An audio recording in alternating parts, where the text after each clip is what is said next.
Jackpot. Yes!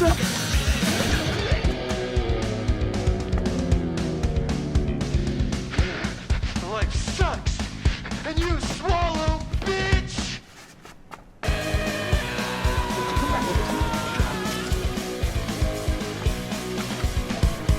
Welcome home. The chariot awaits. You're late.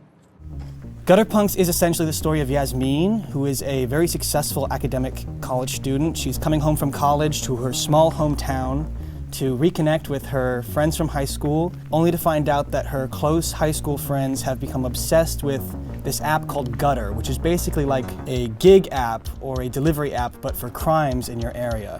And Yasmin realizes that they need her help to become effective career criminals in order to save their friendship, and a little deal is struck and hijinks ensue. I wanted to make this film because I think I was in a somewhat similar position to Yasmin when I wrote it. I was nearing my senior year of college. I was having a lot of questions about where I was supposed to be and who I was and what kind of the nature of my life was supposed to look like. And I remember also simultaneously really wanting to make a story that featured a lot of the key elements that I liked about movies, that were exciting and gripping and exhilarating. The Mometu College Short Film Festival has been incredibly beneficial to me as a filmmaker because it's allowed me to share my film with far more people than I ever even realized I would be able to share it with, while simultaneously connecting with entirely new audiences that never would have found my work in the first place. So I'm incredibly grateful to the Mometu College Short Film Festival because they opened doors that I previously thought would never have even been possible.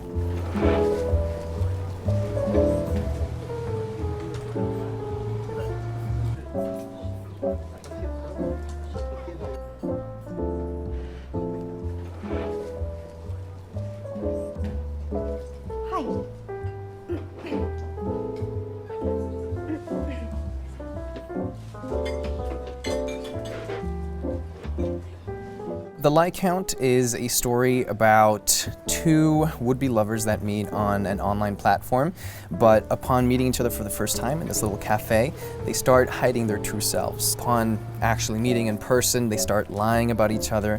The things that were on their accounts, on their profiles, turn out to be complete bald-faced lies, and the comedy of the film arises out of that until, at the very end, their true selves are revealed and they have to decide whether to move on with the relationship or leave it behind. I wanted to make this film because during COVID, me and a bunch of friends, we got together and one of those conversations came up that you have in your early 20s, about dating, which is, can you make a relationship work when you don't have too many similarities between you? How different can you be so that the relationship can still work out? It was similar to the question in When Harry Met Sally, can men and women be friends? So I wanted to make a film about it to find an answer to that question. The Mometu College Film Festival has been honestly a saving grace, especially because I just graduated from Cal State Long Beach, especially with the writer's strike that was going on and the whole industry-wide strike, so nobody was working, hardly any people were taking applications, and so being a student fresh out of school in that environment can be super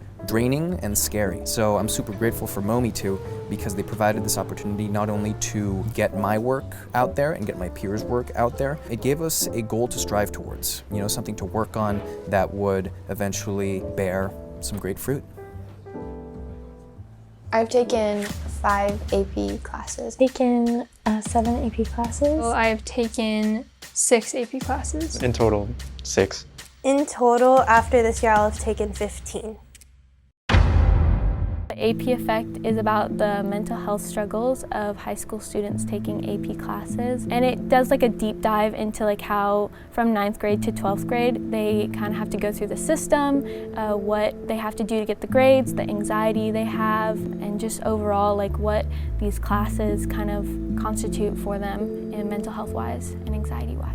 I wanted to make the AP effect because I noticed that a lot of people around me were struggling with anxiety for these classes as well as myself, and not a lot of people understood what we were going through, and they just kind of saw it as like, well, you have to take the class, so just get through it. And we always have to take care of our mental health, and that comes first. And so I thought it was important to kind of put a message out there that these classes are hurting us in some senses. The Mometu College Short Film Festival has been really beneficial for me as a student filmmaker because it's allowed me to put my name and my work out there for other people to see. And I've been able to work the first time with a streaming site, so it's allowed me to kind of get knowledge on how that works and meet new people, but also, once again, just get my work out there and have more people watching it than I never expected.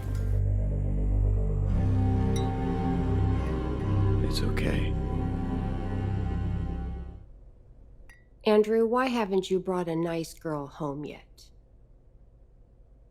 You know you're good looking. I see no reason that a girl wouldn't find you attractive.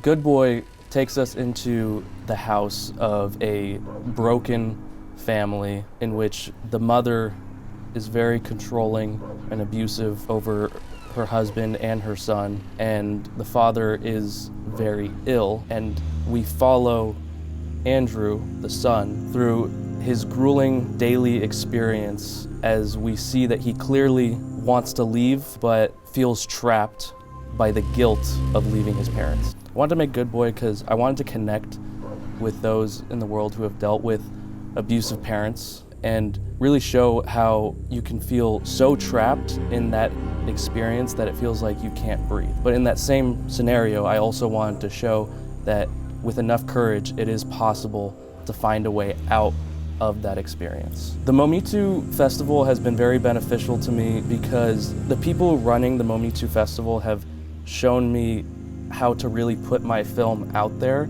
and get a lot of eyes on it. It also has provided me with opportunities to talk to indie filmmakers and people in the industry who are actively building their careers in the phases of their lives where they're still creating their image, their brand. I recommend Mometu really to any student who has just finished their film and has no idea what to do with it, because that's where I was before I found Mometu, and now going through it, I feel like I have some more knowledge and I just know where to take my film.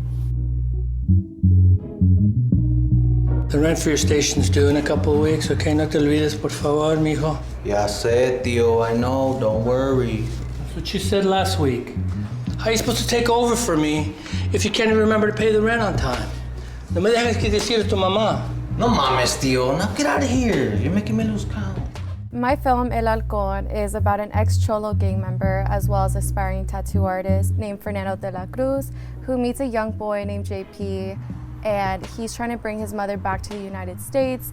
However, when he runs into this boy, his father's very abusive and racist, and he must decide whether to risk everything to bring his mother back to the United States or follow his passion through art. I wanted to make this film because I think the Latinos' voices need to be heard more, and I feel like if you could connect with any of the characters, I've done my goal, and it just makes me so happy to make things that really will hopefully touch someone's heart and just bring peace and love to you, because I feel like in a world so cruel and so much chaos going around, I feel like that's what the world needs. The Mometu College Film Festival has been amazing. They are probably one of the best film festivals I've applied to. They really just care about the filmmaker. All the events that they've curated have really been to help us network or gain tips or advice, anything. And a lot of them are from the industry, so you really get that one-on-one experience. And if you have any questions, I just have always felt so comfortable with them, and it's definitely a unique film festival for sure. I've never seen anything like this, and I hopefully there's more to come with that, because I really do believe in Mometu, and myself and my team, we're just so honored to be a part of Mometu's first ever college film festival.